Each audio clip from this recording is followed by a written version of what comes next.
And maybe it's because I was a sort of career rabble-rouser, smash-the-state kind of person, that my father never told me about my great-grandfather until I was almost 30 years old and about to have our first child, and asked him to tell me about the family history. Patrick Dooley was the first one to come here. I said, oh, how interesting. Or why did they leave Ireland? What was going on? He said, your great-grandfather had an appointment with a hangman that he did not care to keep. I was like, wow, right? So romantic. How cool. Criminal or something? No. He was not a criminal unless you consider printing. He was a printer. Printing seditious literature against the English crown a crime? Then indeed he was. So he was given the choice because evidently being transported to Australia was so awful that some people actually would choose a quicker and cleaner death of being hung by the neck. My great-grandfather, Patrick Dooley, was transported to Australia. I said, well, yeah, but so then how did we get here? He took a boat to British Columbia, Vancouver, and then my great-grandfather walked across the continent of North America. And when he got to the Hudson River Valley, he walked down to New York City and settled in Brooklyn, New York.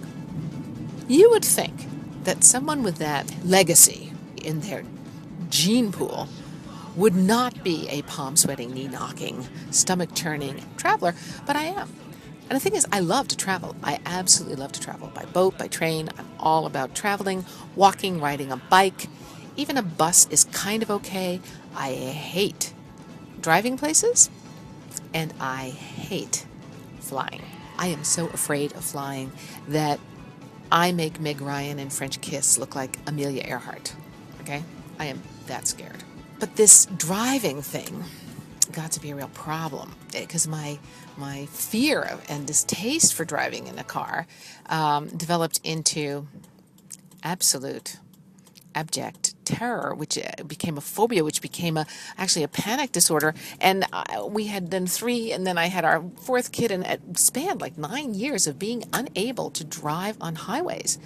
And when we were finally living in 2 places that were 75 miles apart via Route 2, that's when I realized that this not being able to drive on highway thing was just not going to work for me. So I started working on trying to get over this phobia. Read about, the whole gradual desensitization, So I started out by driving with my husband in the car only from one exit to another on the highway, and then maybe 2 and then 3 exits, and then from our house to Fitchburg, et cetera, until finally I was driving from Boston to Royalston, 75 miles away, on the highway. And here's the thing, I was only going 45 miles an hour, and I couldn't pass anybody. And it was a total white-knuckle flight. Anyway, I was just, I could do it, but I was just constantly terrified. And I decided that this was not safe. And what made me feel really not safe is always being in the travel lane was that, one time I got stuck in between a tanker truck full of, flammable liquid and this huge-ass truck full of trees behind me, and I was in the middle, and I wouldn't pass. I couldn't pass. And I thought, this is not safe. I have to be able to pass. You can't drive on the highway and not be able to go over 45 miles an hour. So I decided, it was a beautiful morning, a beautiful fall morning, and we were traveling at 6 o'clock in the morning, and there was this huge-ass truck in front of me that was going like 40 miles an hour, and I was behind it. And I was like, I just can't do this. I've got to be able to pass, and so I'm going to do it. I'm just going to do this damn thing. So I put on my blinker, and I pulled out into the passing lane. There was nobody probably for miles. The terror pulled out with me and started just creeping over. I felt it rising, and I thought, no, I can't have that. I'm not going to succumb to this. I'm just going to read everything on this truck. That's what I'm going to do. I'm going to read everything on this truck to distract me. So I started reading things, like Pat Pending, DOT number 23789, and things like that, just reading anything that was on the truck. I didn't care, just as long as it was distracting me. And, I was doing it. We're passing the truck, and then when I got to the cab, lots more to read. That was great. And the name on the door of the cab of the truck was Patrick Dooley. And I received that as a sign. And I passed that truck, and I drove at a normal highway speed that day and for every day thereafter.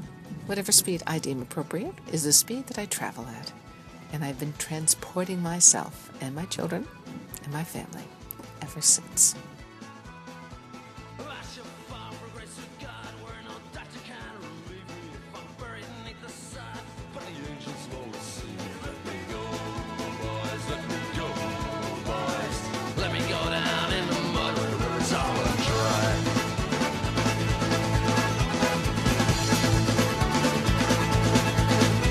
This line was always hers, was the